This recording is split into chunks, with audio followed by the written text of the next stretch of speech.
Welcome everyone to our Every Meal Counts webinar. I am Alice Margolis, and Olga Botero and I will be presenting this webinar to you today.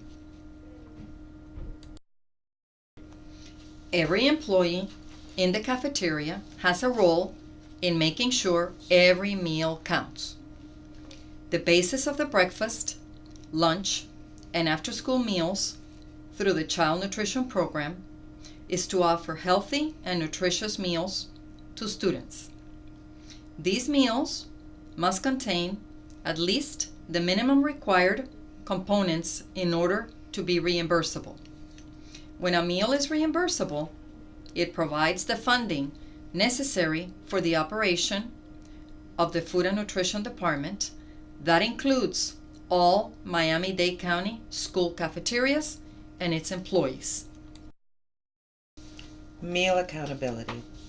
It's important to record every meal we serve because Food Nutrition receives reimbursement, which is the income, based on the meals reported as served, not on the meals prepared. There are registers at the end of every serving line inside the cafeteria and at selected locations throughout school campus. Using the point of sale is the best way to record every meal served. Utilizing the register allows the cashier to enter each item on a student's plate separately. If we serve meals, but they are not reported or entered in the point of sale, we will not get any reimbursement, which means we do not get any money for the meal served. The funding is necessary for the program to continue to cover expenses such as food, supplies, equipment, and labor. School lunch menus. The serving line needs to be set up attractively and offer the choices of the day's menu. In addition to the menu, the cafeteria manager may choose to offer additional selections according to what the students in a particular school like that will enhance the breakfast and lunch serving line. Setting up the serving line. This is done so that when students come to the serving line at breakfast and lunch, they select a healthy meal with the choices they prefer, and that will meet the requirements to be a reimbursable meal. The serving line staff, our servers, must be prepared with all serving utensils a few minutes prior to the start of breakfast and lunch. The servers are encouraged to make the students feel welcome by speaking professionally to the students with a smile. A server that is pleasant and friendly will make the student feel welcome and comfortable to make the menu item selections. Menu choices. As the students start making the menu choices, the servers need to be attentive of the components on the plate and start determining if the plate contains the required items of a reimbursable meal. If the server notices the plate does not have all the items to make up a reimbursable meal, they need to make suggestions to the students so the plate is complete before getting to the point of sale. Second identifier, we also call it verbal identifier. The student must enter the student identification number on the keypad. The cashier must verify the student by calling their name, or the student must say his or her name. We call this second identifier or verbal identifier. The point of sale. The cashier is the final checkpoint to ensure the plate is reimbursable. The cashier must know what items constitute a reimbursable meal. The cashier will enter the items that are on the student plate by pressing the correct key on the overlay. The point of sale then confirms the meal is a reimbursable meal. The cashier must collect any money that is owed if necessary. If the meal is not a reimbursable meal, the cashier must offer the student information that the meal is not reimbursable and would he or she like to add another item to complete the reimbursable meal. The cashier should have close to her or him some of the more popular items that would complete the meal to be reimbursable.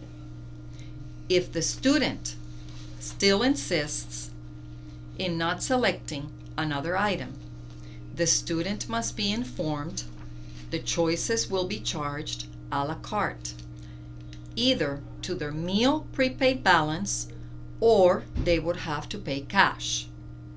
This process ensures that all reimbursable meals served through the serving line in the cafeteria are recorded properly and timely. Meals not served on the serving line. Examples may be your field trip meals, meals served in the classroom, and those meals served on outside lines with no POS. Meals that are not served on the serving line where there is a point of sale are recorded on a roster. Food Nutrition Procedure B9 and B10 describe the process step by step for recording meals served outside of the cafeteria. It is very important that these meals are entered in the point of sale, utilizing the roster that was properly checked off, student by student, so they can be recorded and become part of the meals for reimbursement. Every meal must be entered in the point of sale or computer on the same day the transaction occurred and before the day end.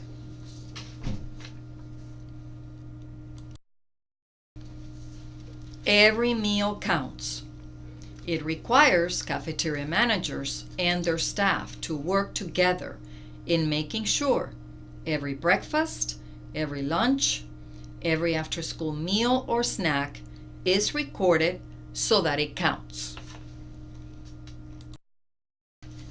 Managers need to work with their staff to ensure that all meals are recorded properly and timely. For meals recorded on rosters, the cafeteria manager may need assistance from cafeteria staff in entering meals in the point of sale. The manager may also need staff to assist in entering these meals correctly and timely on the same day the meals were served. Remember, every meal counts. After-school meals and snacks. Part-time staff assigned to prepare the after-school meals and snacks must prepare them carefully, making sure all components are included in the bag. Staff must also check closely that all items are in perfect condition for service and check for expiration dates. If a cafeteria employee notices that any item is expired or does not look in perfect condition for service, he or she must bring it to the cafeteria manager's attention immediately. The after-school meals and snacks are reimbursable provided the following. After-school meals must have all 5 components in the bag: protein, bread, milk, vegetable, and fruit. After-school snack must at least have 2 components mentioned above. The cafeteria manager must follow the after-school meals menu or the snack menu. The part-time staff preparing the after-school meals or snacks must work closely with the cafeteria manager to ensure that the bags contain the required components for them to be reimbursable. Most of the after-school meals and snacks meal accountability is done with rosters. So great care must be given to enter these meals timely and correctly, utilizing the designated after-school special program number. After-school meals and snacks must be reported the next day of their service. Late reports of after-school meals and snacks will not guarantee that they will be included in the claim for reimbursement. Food and Nutrition will not receive any funds for any after-school meals and snacks not entered in a timely way in the meal accountability system in the cafeteria, either using the point of sale or the cafeteria computer.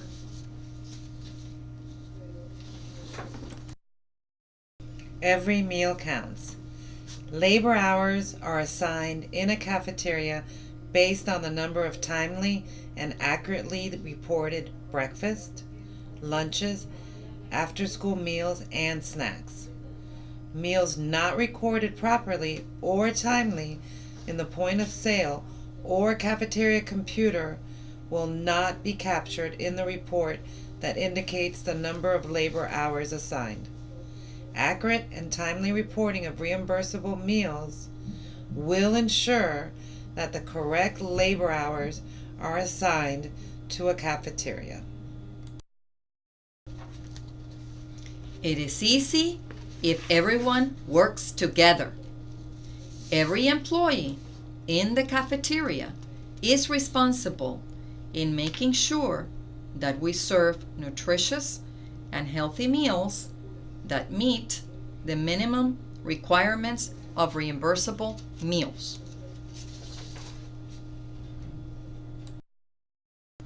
Thank you for participating today in our webinar of Every Meal Counts.